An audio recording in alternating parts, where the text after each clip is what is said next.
Modern monetary theory, MMT, first of all, it's well over 100 years old, maybe 140 years old. Okay. So there's nothing particularly modern about it. It goes by another name, Chartalism, but it's the same thing.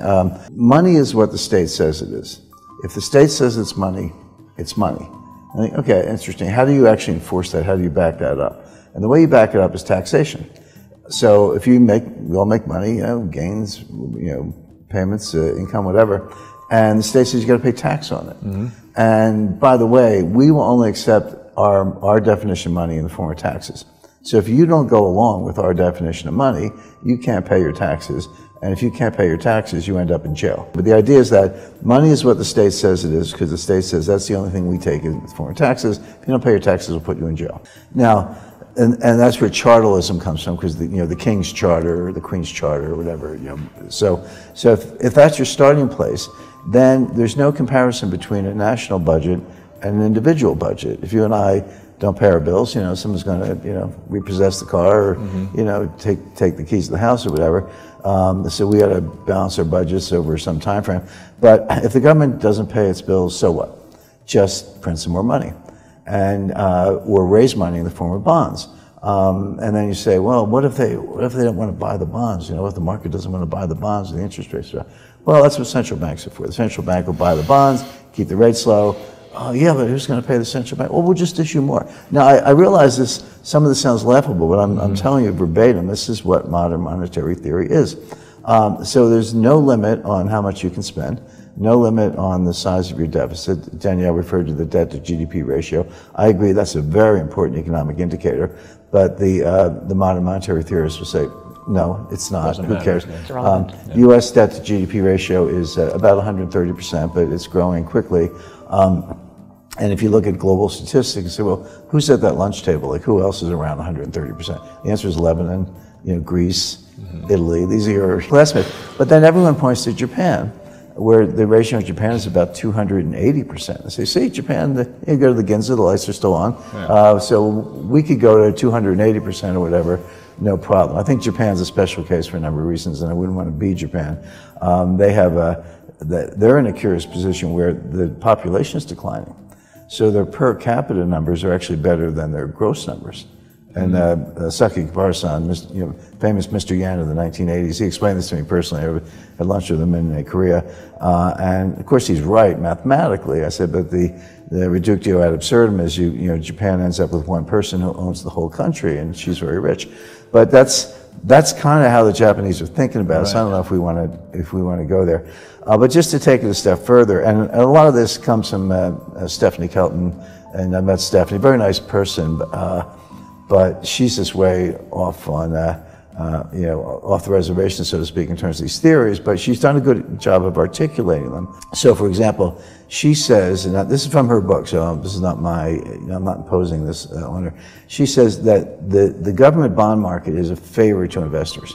We're doing you a favor by giving you something you can invest in. We don't actually need a government bond market, because we could just give the Fed wire instructions to Lockheed. And if we want to buy a new fighter aircraft, or Raytheon, or whoever is providing services to the government, or the Social Security Administration for that matter, the Fed could just wire the money directly to these government vendors.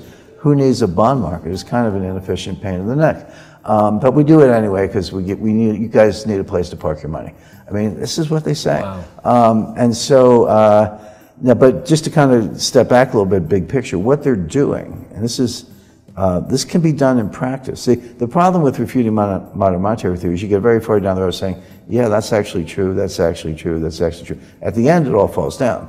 But they go very far down a path, because the truth is you could give the Fed wire instructions, and they could send money to Lockheed. You could issue twice as much debt. I mean, there's a debt ceiling, but Congress routinely raises it.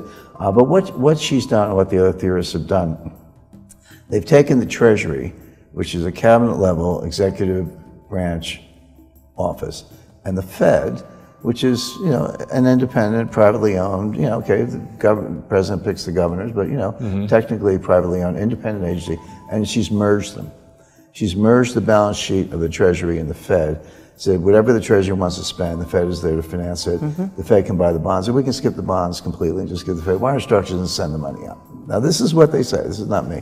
So And then you say, well, okay, I don't see what's wrong with that. I mean, it sounds, legally, I'm a lawyer also, this is all true. It can be done in practice. I guess that's my point, regardless of the legalities. So where does it all fall down? A couple things. Number one, the theorists completely ignore the role of commercial banks. They're so focused on the Fed and the Treasury.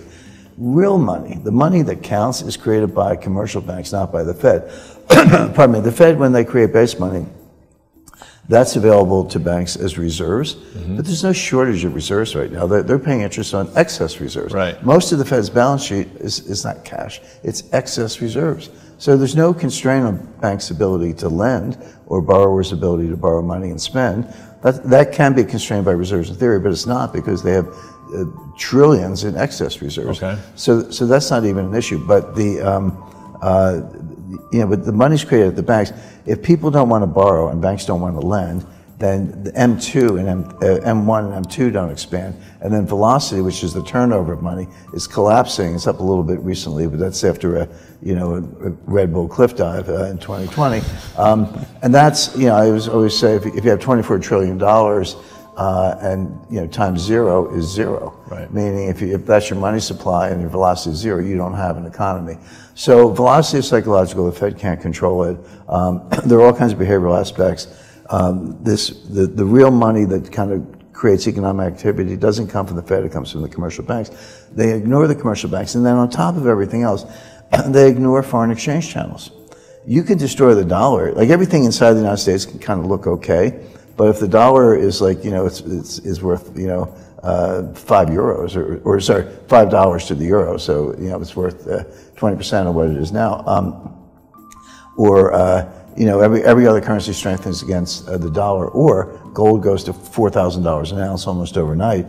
What you've done, you've devalued the dollar 80–90%, which is what we did in the 70s. Measured in gold, you go from $35 an ounce to $800 an ounce. That's a 90% devaluation of the dollar, measured in gold. And we actually had a 50% devaluation of the dollar between 77 and 81, measured by CPI. So this has happened before, not that long ago. So they're on a path to destroy the dollar. They're on a path to destroy the international monetary system. Here we are in Bretton Woods, where it all began. But governments may be back here trying to fix things sooner than later. So now, I doubt there are 5 members of Congress who could give you a tenth of what I just said about modern monetary theory. Right. But they're doing it. Whether they know it or not, whether they understand it and can define it or not, it doesn't matter. They're doing it. These multi-trillion-dollar, year-after-year deficits, debt to GDP going past 130%, unlimited bond issuance, monetization by the Fed or the commercial banks, they're playing it out. So this will end in something a lot worse than a recession.